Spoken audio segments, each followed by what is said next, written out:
the city of 1,000 planets. All right, I gotta fix that. Good enough.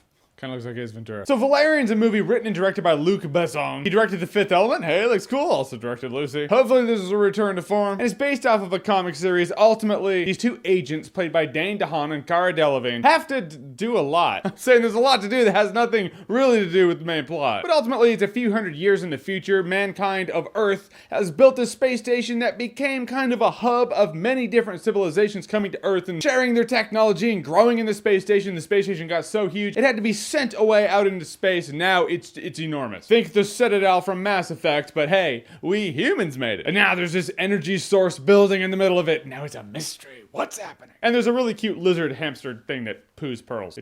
I can't make that up. And what I liked about the movie is visually it's very imaginative. It looks great. You saw the scene in the trailer where he's running on air essentially because there's a shield gun and he's shooting it below his feet so he can run on the shield across a precipice. That's really neat. Also, the first mission that's ultimately the introduction to the characters. It was a really cool mission involving this marketplace that isn't actually a marketplace in our dimension. You need to put on these glasses so you can see the other dimension and these gloves so you can interact with it. Super cool stuff. The sci-fi geek in me was nerding out about the tech. The film fan in me was beating my fucking head against a wall about the script and the characters. There's so many moments where the movie tries to be funny and quippy, and it so does not mesh with the movie. The characters had no chemistry whatsoever. Cara Delevingne, Dane DeHaan, no. You can tell there's supposed to be a romance between these two. There's nothing there. But you know, Han and Leia, how it's like, oh, I don't like you, but I actually secretly kind of do. They wanted it to feel like that, but really, you don't feel it. Near the beginning of this movie, there's this dude. He's just an extra. And he has to do with the first mission they're supposed to do, and her interaction with this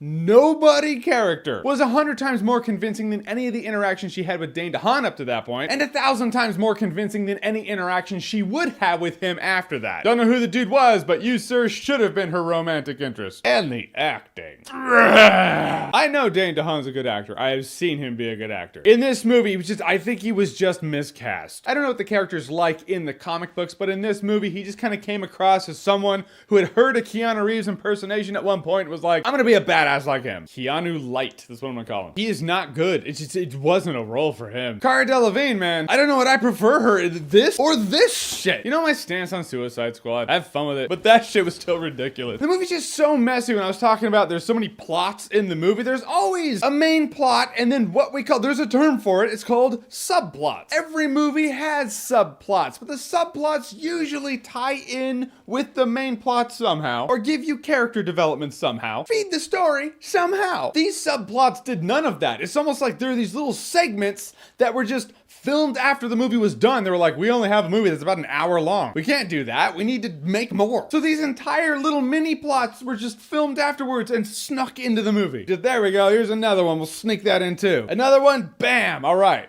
We have ourselves a 2-hour movie. It was like a video game. It was like an RPG game. Where in the RPG, you go to someone, you're like, hey, I need to find this item. And the NPC is like, well, I don't know who has it, so you gotta go over there and talk to that guy who might know. And that guy has information like, yeah, this other guy might know, but he might want you to do something for him. And the other guy's like, yeah, I can get it for you. But you have to infiltrate this guy doing a banquet in his honor. And be sure to push the button at the right time to salute and do jumping jacks when he wants you to. And after this 3-hour-long dissertation, this side quest, the guy's like, all right, good job. Here's your item. And it's like that. And sometimes in RPGs, it works and it doesn't. In a movie, it usually doesn't work. Guys, in the end, Valerian was pretty, but it was a mess. The technology and the lore was really interesting, would have been better suited elsewhere. And it looks like it is. It's a mystery that has no real mystery, and all tension is lost when everybody's trying to shoot down these robots and they're killing everybody. But Dane DeHaan can one-hit kill him with one bullet. No tension there. I will say I'm probably not going to remember Valerian in T-minus 1 day. Yep, already forgot. Right, guys, so Valerian, have you seen it? What did you think about it? Whatever you think, comment below, let me know. And as always, if you like what you've seen here and you want to see more, click right here to see more.